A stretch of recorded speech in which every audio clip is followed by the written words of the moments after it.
Hello and welcome back to the Infinite Edge podcast, sponsored by Infinite Edge Health and Wellness. My name is Todd, and once again, I am joined by Nate. Unfortunately, we do not have Jeremy today. Hopefully, he'll be back on episode 3, as we are on episode 2 now. Today, we'll be discussing what Nate has dubbed the Toby Spidey precedence, more notably known as gender stigma, and its effects on our health. Just a big update for us on Infinite Edge Health and Wellness front is our site is off the ground and everyone can make purchases at infiniteedgehealthandwellness.com. Also, please keep in mind that none of us, me nor Nate or even Jeremy when he's on, we are not medical professionals in any way. All right, Nate, if you want to go ahead and start us off and kind of explain where you came out with that Toby Spidey precedence thing. Sure. Kind of got to take a little bit of a trip back to 2004 with the second Spider-Man movie with Tobey Maguire. Spider-Man is fighting Doc Ock on the clock tower, and they're just, going at it, throwing stuff at each other, web slinging like crazy. Well, they end up on a train, going in and out of the windows of this train, and Doc Ock ends up taking this brake mechanism for the train, and he ends up destroying it. And it's a runaway train with a bunch of civilian passengers on board, and Spider-Man has to figure out a way to stop this runaway train, and he ends up doing it after several different attempts and trying different things. I don't know. Do you remember? Did you ever end up see that movie back in the theaters or anything like that back in the day? I did. I remember him trying to stop the train so much to where he's holding on to the with his webs to both sides and it's ripping his costume and you can just see that it's taking every ounce of energy out of him. Yeah, right. Yeah, it's funny. I start thinking back, and I'm like, man, I remember being in a packed movie theater. If I remember right, this movie broke some like box office records back in the day. But yeah, so back to why this became the Toby Spidey precedent. Spider-Man ends up having to go through this crazy personal battle, and then on top of that, he's forced with this insurmountable task of trying to stop this train that is going incredibly fast with a ton of people's lives on the line. He tries several different ways because his first option doesn't work. He jumps down and slings his legs down into the little rail ties to try and stop it, and ends up breaking every rail tie and not slowing the thing down. And then he ends up having to do some quick thinking and shoots his webs out to the side, and they end up snapping, and he ends up almost falling underneath the train. And then finally he ends up spitting out a bunch of different webs and stops it barely just before it goes barreling over the edge of the stop. And essentially, everybody on board probably would have died, kind of thing. The way that I relate this back, and the thing that kind of struck me, is that I start to look at the way that a lot of guys are stuck with this image of being the hero or being the savior with some of these insurmountable tasks. And past that, I think that we've gotten to a point in our society where we see these heroes, these images in a lot of the pop culture, and obviously this is from a while ago, but we see these different images of these heroes, and we start thinking we need to be like that in every single situation. I don't know about you, but I definitely feel like I try to take on way more than I can feasibly handle from time to time. So I don't know if you see any sort of relation to that. Well, I know at least especially when I grew up, my dad handled everything like that. I grew up with my stepmom, my dad, and then two sisters on that side of the family. And my stepmom was oblivious to a lot of things that happened, and so were my sisters. My dad kept it in, and he would share with me sometime as being another male in the house or whatever, and he felt comfortable sharing. But I definitely get what you're saying.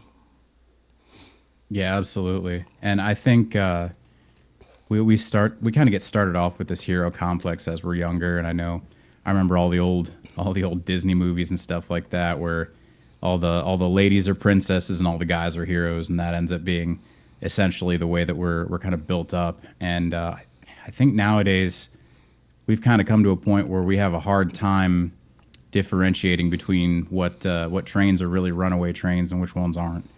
And we end up having to take every single problem, and we're trying to catch 13 different trains all at once. So we're not only trying to take on one insurmountable task, but we can't we can't even tell the difference sometimes between ones that are even in our wheelhouse and what we should even be trying to stop. So it's something that I think the way forward, at least for myself, from what I've kind of noticed in my own life, is that I have to start really trying to figure out exactly which trains are actually runaway trains, because I don't have Dr. Otto Octavius going and breaking a dang train's brake mechanism. I'm just looking at a bunch of different trains and trying to stop it all out of compulsion almost. So I think it as guys, I think we could really benefit from taking a good hard look at exactly where our efforts are best suited, and really, really dialing in on those things instead of spending so much time everywhere else. Well, I think another issue we run into is if you when you look at it is not only in our day-to-day lives there's going to be trains go off the rails as you said, but even if multiple trains are going off the rails at the same time, you have to be able to prioritize which trains are more important. Unfortunately, I think is the way we Yeah, need to look at it. And even when you go back to the Spider-Man thing, you remember at the end when he was about to fall over, they held him up and they kept his mask on so nobody could see him. You got to be able to lean on people as a group, whether it's your family or your friends as well.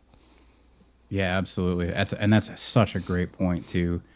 Like a lot of us tend to think that we're in these battles by ourselves, but in reality, we really do tend to have quite a big support system, even if it doesn't seem like it all the time.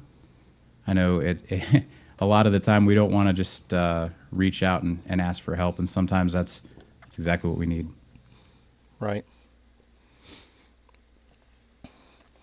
Um, I know with gender stigma, I know it goes for both genders. Obviously, men and women have different stigmas. I think more for us, especially at least me and you being what our profession is we're supposed to be the tough guys. You know what I mean? And at least in our profession, that leaves you with the mental health stigma. And there for a long time, people were afraid to say anything, and then they would end up, unfortunately, taking a long-term solution for a short-term issue. Yeah, And absolutely. I think now at least it's gotten better to a point. But I think, like you said, just the way we grew up and everything, hopefully the next generation doesn't have that problem as much. But I think it's still a problem in our day-to-day lives. Sure.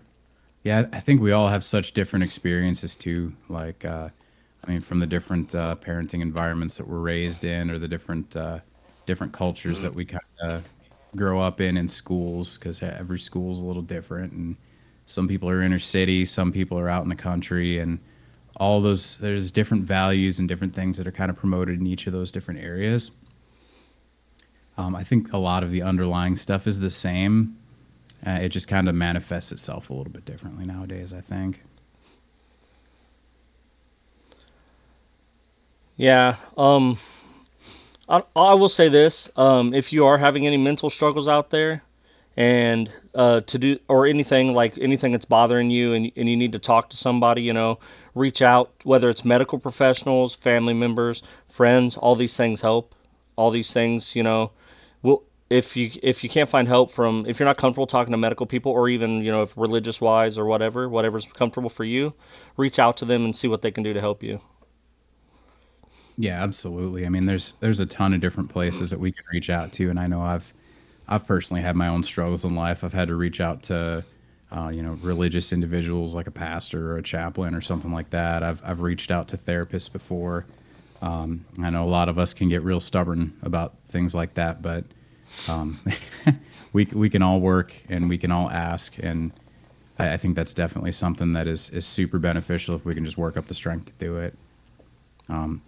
Kind of some of the key things to think about and take away, I think, are going to be right back to that: asking for help, using our support systems, really choosing what trains are worth actually trying to, which ones are runaway trains and which ones aren't, along with prioritizing them. And then I think one other thing to kind of really reinforce all of this is that you really need a foundation for your mental health. Make sure you're taking care of your body, getting some exercise, drinking some water, and getting some good sleep. Yeah, I think sleep's a huge one.